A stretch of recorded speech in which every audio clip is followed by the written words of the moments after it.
Okay, welcome to day 17. I had so much fun guessing on that one. I'm going to do it again. So here's what you'll find.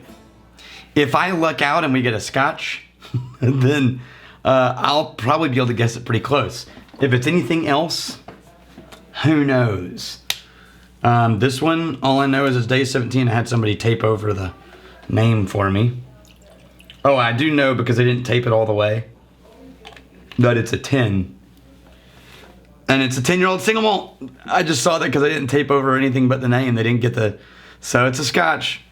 So... well, I guess I'm partially guessing. Oh, I think I know what this is already. I'm going to have to go off taste. This is either Island or Isla. But what popped in my head immediately... was Talisker, because I just had Talisker for my birthday dinner a little while back, and I had several glasses and I had it with a bunch of different foods and it kept changing and it was wonderful. And after that I bought some, and so I've been drinking Talisker for the last 2 or 3 weeks, and when I picked this up I just thought, oh, I'm drinking Talisker again. So that would be, what are the odds of timing that I just got obsessed with drinking Talisker on a regular basis, and it's the next one after I decide to guess. But I don't know, I'm still leaning Talisker. It could be... It's not Ardbeg and it's not Lafroig. And it wouldn't be Berklotic. It's too young for Coloman. And it's too smoky for Oban on the Highlands. Yeah, man. It could be Aaron. Maybe. It could be Aaron. It could be Aaron. Yeah.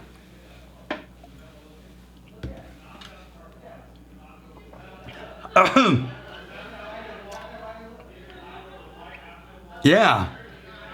Now that I have Aaron in my head, I'm torn between Talisker and Aaron. Because the Aaron is pretty aggressive, but I think I remember the Aaron being like a spicy smoke, and this is an oil smoke. This is darker, like fish notes. Definitely peppery. Oh, now I'm torn. Now I'm really trying to remember Aaron 10. I almost want to cheat and walk behind me and get Aaron 10 down from the shelf just to see.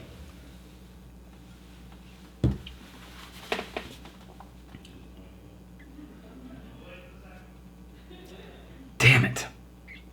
I'm going to say Talisker, and I'm going to be wrong. It's going to be Aaron 10. Let's look so I can talk about whichever one it is. Get this damn gaff tape off here. Let's hope it didn't tear. Then I won't be able to read it.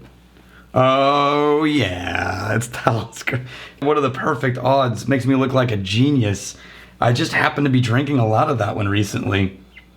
I could never have done that if I'd happened to have picked out a bourbon. That would have been a complete and utter failure. But that's the fun thing in risking, is just trying things, right? Don't think that you can just come in and pour me something and I'll guess it, because the thing is, whiskey flavors are such a more narrow profile compared to things like wine, where you get this vast diversity. And Scotch is pretty vast compared to some of the flavors in bourbons, but still, it's blind. You're so subjected to your previous experience. As a matter of fact, if this had been Aaron, I would have called it Talisker. If this had been Oban, I might have called it Talisker. If this had been, yeah, I mean, anything that even came close to Talisker, I would have probably called it Talisker. I just lucked out at Talisker. And it doesn't hurt that there seem to be picking really classic malts and classic whiskeys in this Master of Malt this year, and Talisker's way better known than Aaron. Aaron would have been that was part of the reasons I went with Talisker, was not because of the taste, but because Talisker's far more common than Aaron, and it seemed like that's the way the malt was going, the calendar was going. So if they had given me a really weird whiskey all of a sudden, I would never have done that.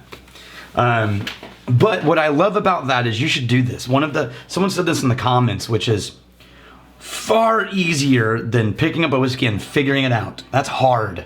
That takes a lot of patterns and a lot of experience to draw from to be able to pick things out of thin air, right? It's not easy at all. But what is a great gateway to get into that is to do A/B comparisons. So all you need is at least 2 whiskeys, preferably 3. No more than 3, not 4, just at least 2, preferably 3, not 4. And then just start smelling and trying them back to back and in different orders and writing down what you're getting. You'll actually pull out different flavors.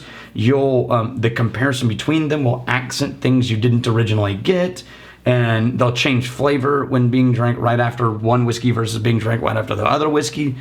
And it's a really fun exercise. And then if you want to practice blind tasting, get your spouse to pour you 3 whiskeys and give her permission, or him permission, to either pour you 3 different whiskeys, or 2 whiskeys with one of them twice, or 1 whiskey 3 times, but you'll convince yourself it was 3 different whiskeys. And then your first round, see if you can classify them, or guess what they are, and then have her unveil or him unveil the bottles, and then do a second round of guessing, and you keep doing that, and you'll get better and better and better at looking for things, drawing on patterns and memory. It's really fun game in moderation. All right, well, I love Talisker, so that doesn't hurt. Here's till tomorrow. May your crazy stay this side of legal, and may you return before we have time to miss you. Cheers.